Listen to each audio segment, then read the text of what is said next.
বাসে প্রচণ্ড ভিড়, কোনো রকমে দাঁড়াবার জায়গা করতে পেরেছি। তাও পায়ের সাথে আমার শরীর 60 ডিগ্রি কোণে বেঁকে। 2 হাত দিয়ে কোনো রকম রড ধরে নিজেকে সামনে বসে থাকা মহিলার গায়ের ওপর পড়া থেকে বাঁচাচ্ছি। উনি যেন মাঝে মাঝে বিরক্তি প্রকাশ করছেন। এত সাবধানতা সত্ত্বেও আমি আরও সংকোচে বেঁকে যাচ্ছি 1 ডিগ্রি। আরে পিছন থেকে বাসের প্যাসেঞ্জার উঠানামার সময় একটু ঠেলাঠেলি তো হবেই। খুব রাগ হচ্ছে নিজের ওপর। বাইক নিয়েই রোজ অফিসে আসি। আজ সকালে বাইকটা বের করতে যাব, টেরে বৃষ্টি এলো। আকাশের গতিকও ভালো ঠেকছিল না। একে শীতকাল আসন্ন, তার উপর বৃষ্টি, ভিজলে আর রক্ষে নেই। গিন্নি বারণ করল। অগত্যা বাইক রেখে বাসে করে এসেছিলাম অফিসে। ওরে বাবা, ফেরার পথে বাসে এত ভিড় হবে ভাবতেই পারিনি। এদিকে বাসের মধ্যে এতক্ষণ দাঁড়িয়ে পা টনটন, তার উপরে এই চাপ, সামনে পেছনে পাশে সমস্ত দিক থেকেই চাপ। চশমাটার একটা ডান্ডি কান থেকে ঝুলে পড়ল পিছনের লোকটার হাতের ধাক্কায়। কিন্তু হাত দুটো শরীরের সাথে ভিড়ের চাপে এমন চেপে আছে যে হাত তুলে সেটা ঠিক করারও জো নেই। অগত্যা চশমাকে ঝুলন্ত অবস্থাতেই রাখলাম কিছুক্ষণ। এত ভিড়, তবুও প্রতিটা স্টপেজে দাঁড় করিয়ে প্যাসেঞ্জার তোলার শেষ নেই কন্ডাক্টরের। বাইরে হালকা বৃষ্টি, ভিজে ছাতা জুতোয় সে এক যাচ্ছে তাই অবস্থা যেন। সবাই চেঁচাতে লাগলো কন্ডাক্টরের ওপরে। কন্ডাক্টর নির্বিকার, যেন ওনার কান কাজ করে না এমন ভাব। হালকা ঠান্ডা পড়েছে, বৃষ্টির জন্য জানালাগুলোও বন্ধ। সব মিলিয়ে একদম দমবন্ধ অবস্থা। চশমাটা নাকের ওপরে যথাস্থানে রেখে দাঁড়াতে না দাঁড়াতেই গায়ের ওপরে হুমড়ি খেয়ে পড়ল মেয়েটা। আমার ঝুলন্ত হাতটা ধরল রডের মতো ভেবে। ছোটোখাটো চেহারা, রডে নাগাল পাচ্ছে না, তাই আমি শুধু যারা বসে আছে তাদের দিকে তাকাচ্ছি। তাদেরকে আজ সাংঘাতিক ভাগ্যবান ভাগ্যবতী মনে হচ্ছে। কেমন ঢুলছে বসে বসে। আহা, এই মুহূর্তে মনে হচ্ছে ভীষণ সুখী ওরা। আর আমি ভিড় বাসে এইভাবে চড়ার অভ্যেস নেই আমার। তার উপরে কিছুতেই ঠিকঠাক দাঁড়াতে পারছি না যেন। এত চাপ দিচ্ছে পেছন থেকে, তার উপর এই সামনের মহিলার গায়ে একটু চাপ পড়লেই আগুনে চোখে তাকাচ্ছেন। আগের দিনের ব্রাহ্মণ গিন্নি হলে আমি মহাপাতকের দণ্ডে এই মুহূর্তে ভস্ম হয়ে যেতাম নিশ্চিত। বাসের ট্রামে সব মহিলাদের দেখে খুব অস্বস্তি হয় আমার। অনেক সাবধানতা সত্ত্বেও একটু আধটু গায়ে ছোঁয়াতে ছ্যাঁকা খাওয়ার মতো চেঁচিয়ে কখন কি বলে বসে সকলের সামনে, সে ভারী লজ্জার ব্যাপার। তাই নিজেকে স্টেনলেস স্টিলের মতো শক্ত করে বেঁকে দাঁড়িয়ে আছি আমি।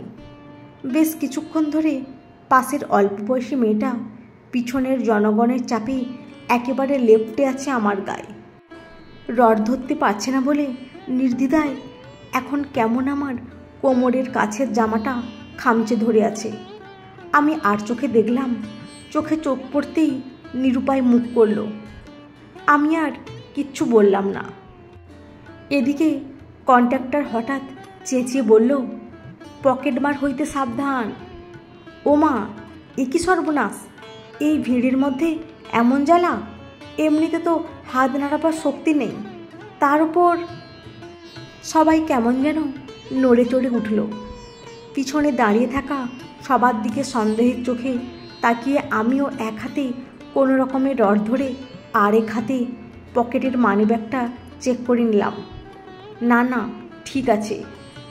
পাশের মেয়েটি দেখলাম তার কাঁধের হ্যান্ডব্যাগটা এক হাতে বুকের কাছে তুলে ধরে সন্দেহের দৃষ্টিতে এদিক ওদিক তাকিয়ে আমার দিকে তাকালো। চোখে চোখ পড়তেই বেজার মুখে মৃদু হাসল সে। আমিও একটু হাসি দিলাম। মিষ্টি দেখতে মেয়েটা বেশ, অল্প বয়স, বেশ বুদ্ধিদীপ্ত চেহারা। কলেজ টলেজে পড়ে মনে হয়। এই ভিড়ের মধ্যেও একটু ভালো লাগলো যেন। এত ভিড়ে ও শুধু আমাকে ভরসা করেছে, এই অনুভূতিটা ভিড়ের কষ্ট কিছুটা কমিয়ে দিল। সামনের স্টপেজ আসার পর থেকে ভিড়টা একটু একটু কমতে থাকলো। হাঁপ ছেড়ে বাজলাম। এতক্ষণে সোজা হয়ে দাঁড়াতে পারলাম। সামনের সিটের ভদ্রমহিলা বিরক্তি মুখে তার স্টপেজে নেমে যেতেই পাশের মেয়েটির দিকে তাকালাম। ও মা, কোথায় গেল? দেখতে পাচ্ছি না তো। আসলে কখন নেমে গেছে খেয়াল করিনি। যাই হোক, মনে মনে খুশি হলাম এই ভেবে নিজে এইবার বসে কোমরটা একটু ঠিক করি। আমি আরও দুটো পরের স্টপেজে নামব। আগামীকাল বাড়িতে গিন্নির মামা মামি আরও কারা সব আত্মীয় স্বজনরা আসবেন, তাই মটন চিকেন দুটোই চাই। সিটে বসতেই সোজা কোমর এতক্ষণে দাঁড়িয়ে থাকার অপরাধে টনটনিয়ে উঠল যেন।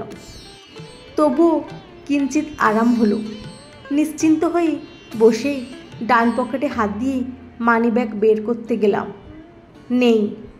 বুক পকেটে হাত দিয়ে সেখানেও নেই।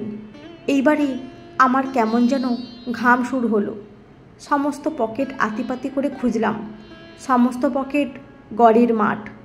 মানিব্যাগে আমার কত দরকারি জিনিস ছিল, ATM card, credit card, driving licence, আরও কত কিছু, সেই সঙ্গে 1000 টাকাও।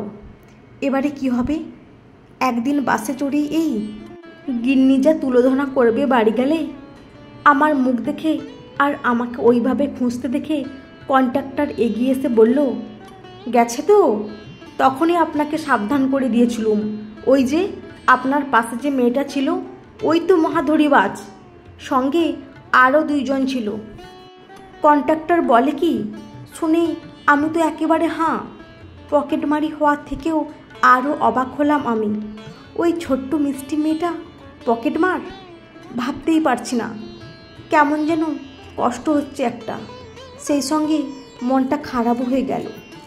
কন্ট্রাক্টর ফের বিজ্ঞের মতো বলল, ঠিক বোকাশোকা মানুষ চেনে ভিড়ের মধ্যে একেবারে গায়ের সাথে লেপ্টে থাকে, তারপরে সুযোগ বুঝে। সেই মুহূর্তে কন্ট্রাক্টরের মুখে নিজেকে বোকাশোকা শুনেও রাগ হলো না আমার। আমি শুধু ভাবছি ওই নিষ্পাপ মুখ করে মেয়েটা কিভাবে করলো এই কাজটা। আমাকে দেখে হাসলো। সাংঘাতিক অভিনয় ক্ষমতা তো। কিছুতেই ভাবতে পারছি না।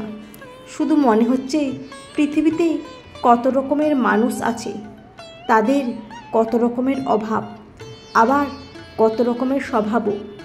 মেয়েটা কেন এই কাজ করছে কে জানে। এখন বাস অনেকটাই ফাঁকা, 2-1 জন ছাড়া সবাই বসে। মন খারাপ করে বসে আছি। স্টপেজ আসতে তাড়াতাড়ি উঠতে যাব, দেখি পায়ের কাছে কি একটা তুলে দেখি। এ কি? এই যে আমার মানি ব্যাগ। উফ, হাঁপ ছেড়ে বাঁচলাম। কন্ট্রাক্টরও দেখে অবাক হলো, মুখে বলল, ফেরত দিল? এমনটা তো হওয়ার কথা নয়। আমার মনের মধ্যে তখন ভরসা ফিরে পাওয়ার হাসি। ওর কথায় আমি খুব রেগে গিয়ে ওকে ধমকালাম, আপনি থামুন তো, শুধু শুধু ভয় দেখিয়ে। বলে তড়িঘড়ি নেমে গেলাম আমার স্টপেজে। হাসি মুখে মানিব্যাগ খুলে দেখলাম অন্য সব কিছু ঠিক থাকলেও একটাও টাকা নেই। বন্ধুরা, আজকের গল্পটি কেমন লাগলো? যদি ভালো লেগে থাকে অবশ্যই একটি লাইক দিয়ে চ্যানেলটি সাবস্ক্রাইব করে পাশে থাকবেন। অসংখ্য ধন্যবাদ।